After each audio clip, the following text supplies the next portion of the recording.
Welcome to the Software Process and Measurement Cast number 695. I'm Tom Cagley, your host. Today, we talk to Julianna Lamb, co-founder and CTO of Stytch, about Agile in startups, hybrid working, how to keep a product backlog under control, grow a business in the early 2020s, and more.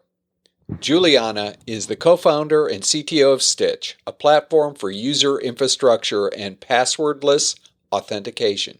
She was previously a software engineer at Strava and Plaid and an early product hire at Very Good Security.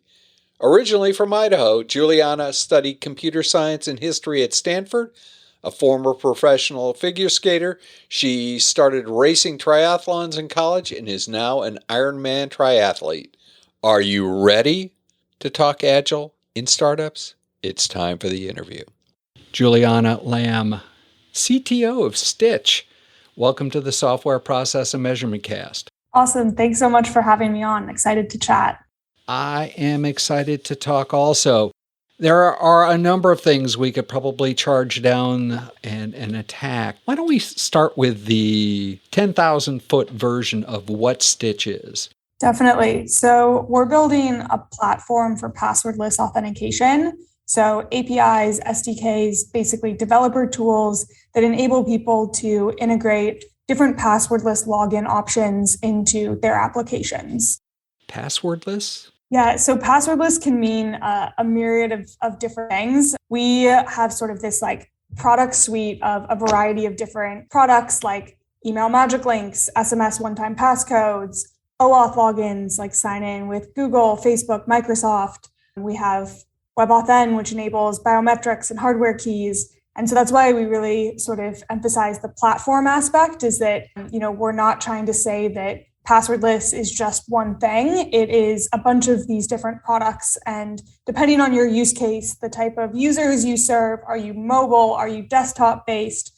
What type of data are you protecting? It can make sense to stitch together different authentication factors to build that passwordless login experience. So is this a startup? Are you 5,000 years into this? Where are you at this point? Yeah, so we started the company in June of 2020. My co-founder and I had worked together at Plaid before this and had been frustrated with some of the tools out there to build authentication. And so this is kind of the product that we'd wished we'd had in those previous roles. And so went full time on this in June of 2020. We are a Series B company now. We're just over 30 people, and started as two in June of 2020. So it's been some fast growth. So many of my listeners live in a world of startups. Some of them have transitioned into things that are, still think of themselves as startup, but have, 5, 6, 7,000 people. I don't think that's a startup. But just saying, the idea of engineering in a startup, I mean, two people, working together, that's a fundamentally different thing than 30 people, right? What was the path that happened? Yeah, it has been an ever-evolving sort of journey. And I think we're also staring down a lot of growth ahead of us this year. We're planning to finish the year just over 100 people on the team. And so part of what I think you do as a startup as you're growing is, you try and look around corners and see what you're going to run into when you double an organization, triple it, et cetera. Obviously, you can never perfectly predict. So I think some of the sort of interesting inflection points of our company's growth are that we started basically with 5 engineers. So Reed and I started the company, raised a seed round. We had a proof of concept built. Basically, we had a pretty clear idea of what we wanted sort of, the next year roadmap to look like. And at that point, we were like, okay, this is great, but we're building an infrastructure company. We're not going to build that as 2 people. We need a team, right? And so investing in sort of hiring that initial team. And I think starting right out of the gate with that many people was both fantastic, but also required, I think, my role to shift pretty quickly into mostly focused on sort of people management, enabling all of those people on the team to execute, to know what their priorities are, all of that. So I think that was sort of like the first phase of growth. We then continued to hire more people until we hit a certain point where it was pretty clear that me managing a bunch of IC engineers got up to like, I think 15 direct reports at one point, which is not good. Don't go there. And so then we introduced 2 engineering managers on the team, and that's sort of taken us to where we are today. And I think we'll be a good structure for the next like couple months, but not for too much longer as we continue to grow the team. I've worked in startups before. How did you make the transition to teams and letting and then having dev managers in between you and your co-founder and the teams? How have you wrestled with?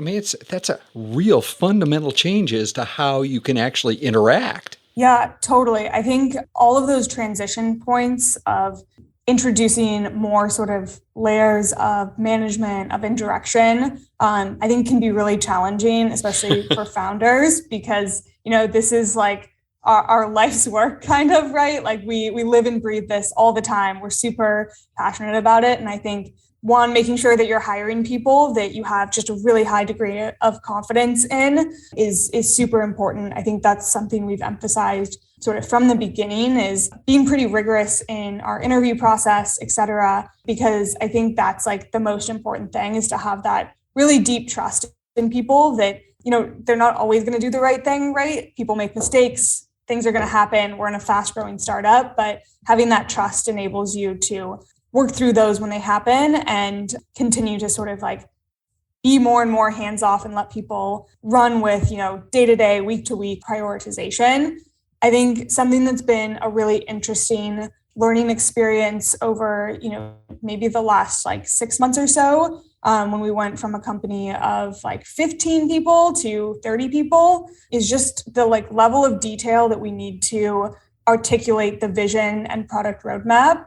I think before, even when we had those sort of first 2 engineering managers, when the sort of set of things that we were working on at any given time was smaller, it's easier to be more involved in like the day-to-day discussions and prioritization. But as the team grows, you need to make sure that people have the direction and the vision so that they can make those prioritization decisions on an ongoing basis, because it's just not scalable if people are having to ask about everything they're working on. So what we're introducing for this quarter, for Q1 for the first time, is like an OKR process. It's probably very lightweight compared to how a big company does OKRs, but thank God. But enabling people to like set their own goals, ensure that we've like articulated, where we're going, so that they have the information they need to make those decisions about what their team should be working on. So you've done that as part of this quarter, or you're in the process of doing that? Yeah, we're just wrapping it up right now. So we're pretty much done with the process. We got a little bit of a late start on Q1 planning, but yeah, we're wrapping that up now. Well, it depends on when Q1 really starts. Depends on when your fiscal year, all that good stuff. In that process, how did you and your co-founder go through a process of actually identifying the vision, and how much of that now is influenced by others outside of you two? Yeah, totally. I think this is something that we have a pretty good sort of, process for, even given how small we are as a team. There's a couple different sort of inputs that I talk about when sort of talking about how we arrive at like the sort of, maybe call it like year roadmap. I think the vision is definitely more of like sort of a grander idea of like where we're going, and is not quite as like tactical in terms of how we have arrived at that. But when we're talking about product roadmap, some of the things that we look at are what we're seeing cutting edge companies doing with authentication. So teams that have, massive growth engineering teams that are sort of living and breathing conversion, user experience, security, and seeing sort of what, first movers are doing in the space. I think there's a lot of really great companies out there like Cash App and Pinterest that just invest a ton in their user experience. And so we look to them for inspiration sometimes to see sort of, what they're doing, how they're thinking about evolving their auth. The next is listening to what prospects and customers are saying. So we use Linear for project management. We have a Linear board that's basically feature requests. And so whenever somebody's talking to a customer or prospect, or they themselves are on some other website and see something novel that they think we should do, people create a feature request ticket. And then every time somebody else asks for the same thing, we add a comment to it. We pipe it all out to a Slack channel so everyone can kind of have their eyes on the things that are being requested, et cetera.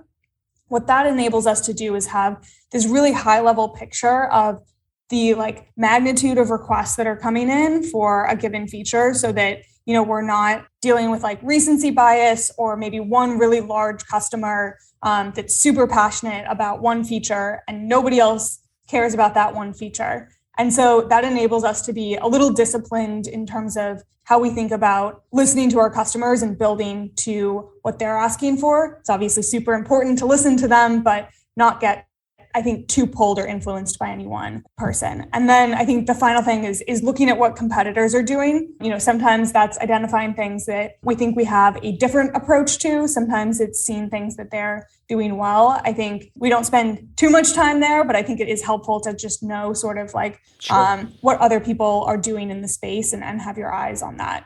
So those are sort of the three, I think, main areas that we gather inputs from to determine how we want to think about the product roadmap. The other piece that I think is a bit novel to how we think about this is that we have this concept of product twists. And what we mean by that is we don't want to build just sort of vanilla auth products. We want something to be different, exciting. When people come and look at our products, we want them to be oh, that's really interesting. I never would have thought of doing that myself.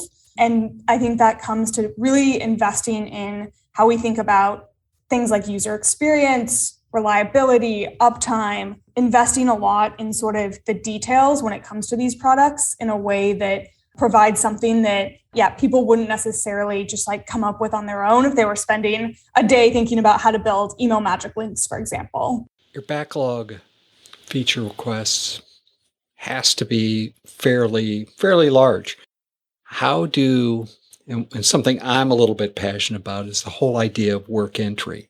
How do you make sure that you're doing the one with the most comments, let's say, or the one that's the most important? And how do you make sure that you don't end up with a WIP problem?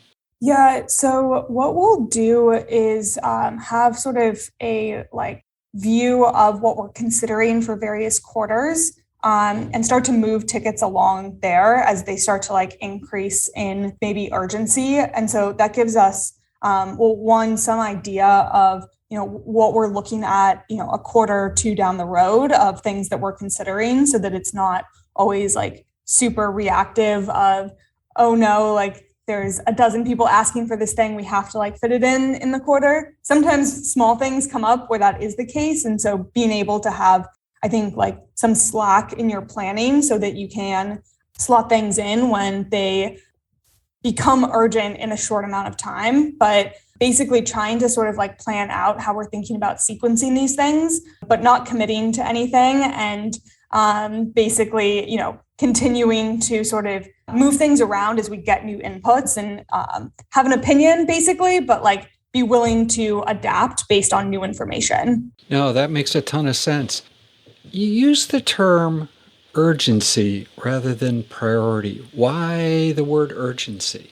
Yeah, it's a good question. I think what I'm talking about there is generally things that are maybe not an entire new product, but multiple people are ready to use something, some feature. We see this particularly with different OAuth integrations. So we have a few right now. There's a never-ending number of OAuth integrations that you can build. You can do everything from LinkedIn and Twitter and Slack, and basically the list never ends. And so I think we had a strong idea of what the initial set of integrations was going to be. And then we have sort of a prioritized list of additional ones to add on that we are continuing to chip away at.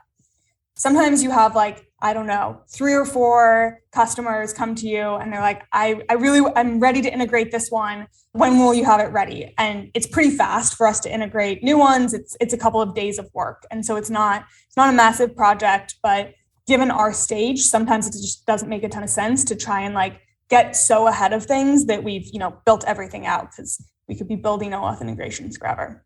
And so then we will sometimes be a little bit more reactive to customers and say, okay, well, there's like 4 people that want to test this out and integrate it right now. And, it's not too much time on our end. We know we want to do this eventually. There is some urgency there because they're making a decision, which auth provider are they going with?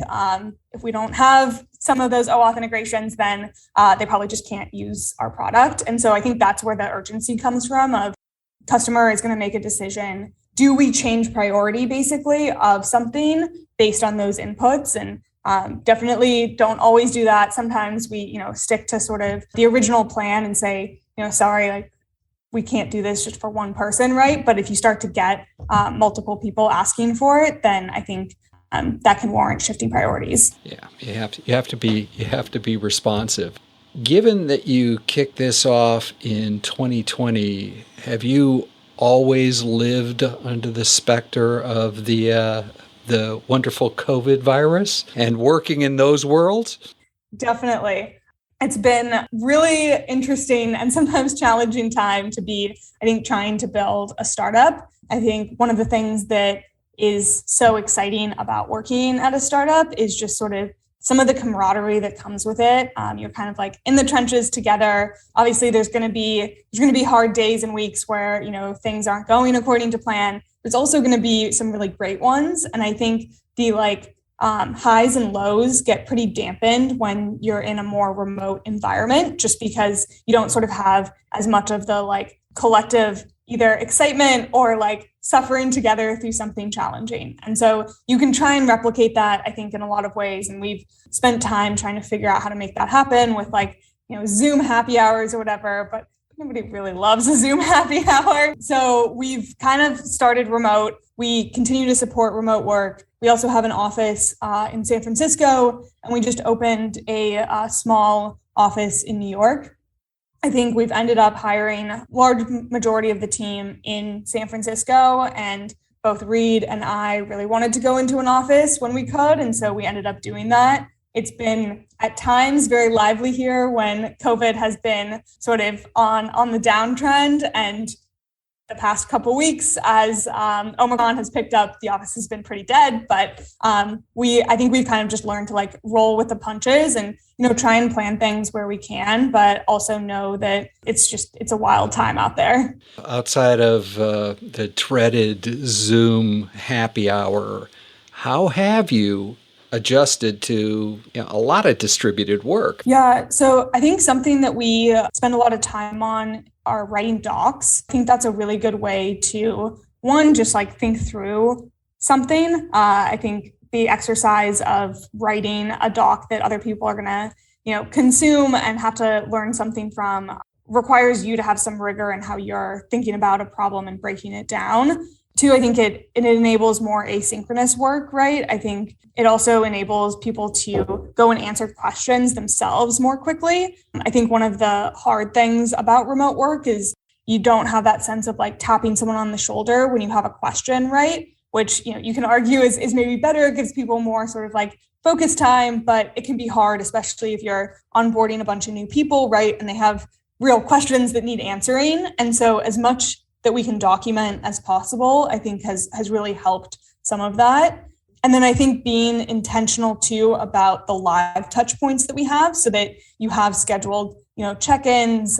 When we were 7 people, we did a daily stand-up 4 days a week with every single person at the company. We don't do that anymore with 30 people. Now individual teams will do a stand-up generally a couple of days a week. And so just making sure that you have that balance of written documentation, asynchronous culture, but also having those live touch points, because I think sometimes you just can't beat sort of talking through something quickly. Understood. So this has been fantastic. If you woke up tomorrow morning, somebody handed you your morning caffeinated beverage of choice and a magic wand, and said, if you could solve any two problems affecting how people work in startups, what would they be and why? Yeah, that's a really good question. I think one piece that is always sort of challenging, and I don't think there's necessarily like a right answer. So maybe this is like waving the magic wand and just making this happen is I think like investment in things like testing, monitoring, logging, all of those pieces that become very painful when things go wrong, right? But when you're starting out in the early days, I think it's also not always the best use of time to like try and predict exactly what your needs are going to be with some of these things in like 6 months or a year, right? But I think like if I could wave a magic wand, I would have the perfect balance of basically investment in sort of like infrastructure, testing, all of those pieces, and then the perfect balance of like net new product work. So I don't know if I see exactly how that manifests, but that would be magical. Well, trust me, I can point at probably more companies than you could guess that are still, even though they're huge, are still wrestling with that exact same question. I think that's one you get to wrestle with forever. Oh. So that's one. I think another thing that can be really challenging with startups is taking that time to onboard new people, invest in documentation, create like scalable resources for people. I think especially when you start out as a small company, you just know so much, right? So like all of our early engineers know so much about the code base because they wrote all of it basically, or they were code reviewing it, right? Mm-hmm. And so they have just like this insanely deep knowledge, and sharing that knowledge out, I think, can be really challenging. I think even at companies of larger sizes, I found this when I was at Plaid and we were hundreds of people. There's like some people who just know everything about a certain thing. And I think, that's always going to be the case to some degree. But if you could like wave a magic wand and like somehow get that knowledge out of their head or just extract it from the code base in some way. Obviously, you always hope that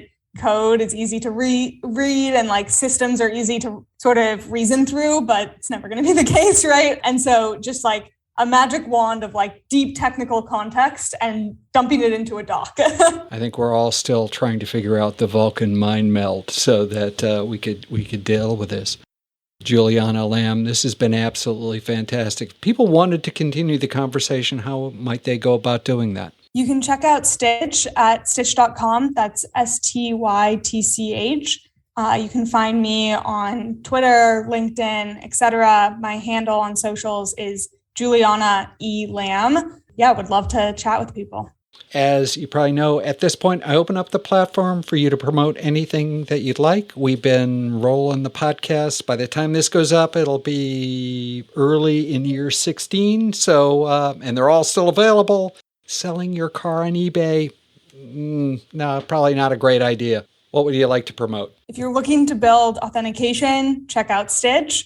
If you have enjoyed some of the things I've been talking about our engineering team and how we operate, we're hiring a bunch, and we'd love to chat with you. Wicked. We will get that message out. Julianna, this was absolutely marvelous and eye-opening from the perspective of how early stage startups really do work and how they stage, how they scale up, and how they're dealing with, this weird variety of remote, non-remote, sometimes hybrid, all of that kind of fun stuff that we all get to deal with now. Thank you. Awesome. Thanks so much for having me on.